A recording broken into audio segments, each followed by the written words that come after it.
អ្នកទាំងអស់គ្នាបាទថ្ងៃនេះគឺយើងដល់វីដេអូទី20ហើយក៏ជាវិញ្ញាសាទី5សម្រាប់ការប្រឡងបដប់ឆ្នាំ2009ហើយផ្នែកទី4នៃវិញ្ញាសាបាទចំពោះផ្នែកទី4នៃវិញ្ញាសានេះគឺខ្ញុំមានពាក្យមួយចំនួនដែលចង់ឲ្យអ្នកទាំងអស់គ្នាបានមើលហើយពាក្យទាំងអស់នេះគឺយើងចាំបាច់នៅក្នុងការប្រើប្រាស់វាដើម្បីផ្គូផ្គងបាទពាក្យនៅក្នុងតារាងខាងក្រោមនេះបាទអញ្ចឹងយើងមើលតារាងទាំងអស់នេះទៅបាទអញ្ចឹងខ្ញុំ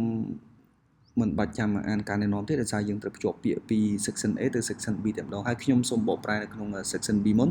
ហើយបន្តទៀតយើងមើល section A ហើយយើងបំពេញទាំងអស់គ្នាតែម្ដងបាទអញ្ចឹង section B គឺ A គេនិយាយពីអី A បាទ A គេនិយាយអំពីថា try not to judge before you know the facts បាទព្យាយាមកុំព្យាយាមកាត់សេចក្តីមុនពេលដែលអ្នកដឹងការពិតអូខេ giving one's own opinion ផ្ដល់នៅគំនិតផ្ទាល់ខ្លួនទៅនរណាម្នាក់បាទ giving one's own opinion ផ្ដល់នៅគំនិតផ្ទាល់ខ្លួនរបស់នរណាម្នាក់បាទ repair and make it new again បាទជួសជុលហើយធ្វើវាឲ្យថ្មីម្ដងទៀត remember ចងចាំ written only in one language សរសេរតែមួយភាសា stop doing of something ឈប់ធ្វើអ្វីមួយ keep in good condition បាទទុកវាឲ្យនៅក្នុងលក្ខខណ្ឌថ្មីឬក៏មានថារក្សាវាឲ្យនៅថ្មីបាទ I forgot ខ្ញុំបានភ្លេច feel tired អស់កម្លាំង is never late but always arrive at the exact time បាទអត់ដែលយឺតប៉ុន្តែតែងតែទៅដល់នៅម៉ោងមួយដែលប្រកាសពជាដែលជាក់លាក់បាទអញ្ចឹង monolingual បកប្រែថាតែមួយភាសាអញ្ចឹងយើងជាឧទាហរណ៍គឺមានស្រេចហើយខ្ញុំក៏បានបកប្រែទៅ E ជាចម្លើយដែរត្រឹមត្រូវ bear in mind បើបកប្រែនៅតាម list ដែលខ្ញុំបកប្រែខាងលើមិញបកប្រែថាចងចាំបាទបកប្រែថាចងចាំអញ្ចឹងបើបកប្រែថាចងចាំអញ្ចឹង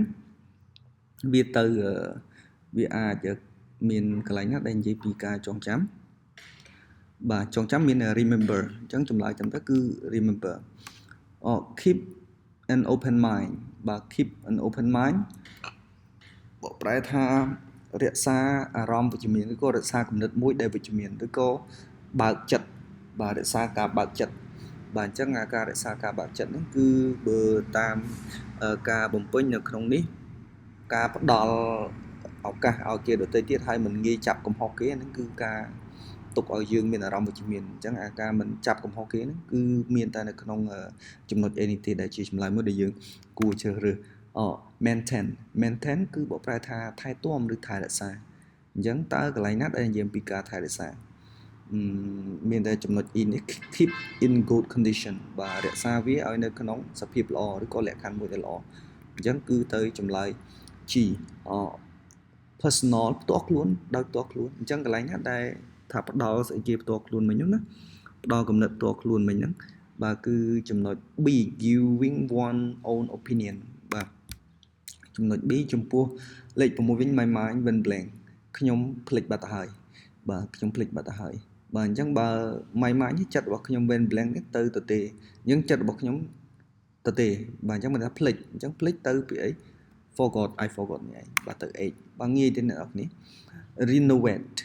renovate បកប្រែថាម៉េច renovate បកប្រែថាជួសជុលបាទជួសជុលឬធ្វើឲ្យថ្មីជួសជុលបាទអញ្ចឹងកន្លែងហ្នឹងមានពាក្យដែលជួសជុលទេបាទនេះមាន repair and make new again បាទជួសជុលហើយធ្វើឲ្យថ្មីម្ដងទៀតបាទអញ្ចឹងទី7 give up បោះបង់បាទ give up បកប្រែថាបោះបង់បាទអញ្ចឹងបោះបង់មានកន្លែងណាដែលបង្ហាញអំពីការឈប់ធ្វើអីមួយបោះបង់អីមួយនេះ stop doing something បាទនៅសល់ទី9 punctual បកប្រែទៀងពេលវេលាអញ្ចឹងវា 100% គឺអក្សរ J បាទអញ្ចឹងចម្លើយគឺអស់ប៉ុណ្្នឹងហើយនេះគឺជាសំណេរដែលយើងត្រូវសរសេរនៅក្នុងវិញ្ញាសានេះ role of Cambodian women in society បាទ150ពាក្យប៉ុណ្ណេះណាបាទគឺ12បន្ទុកអញ្ចឹងចំពោះការសរសេរសំណេរផ្សេងដូចជា paragraph អីខ្ញុំបានធ្វើនៅក្នុងវីដេអូហើយ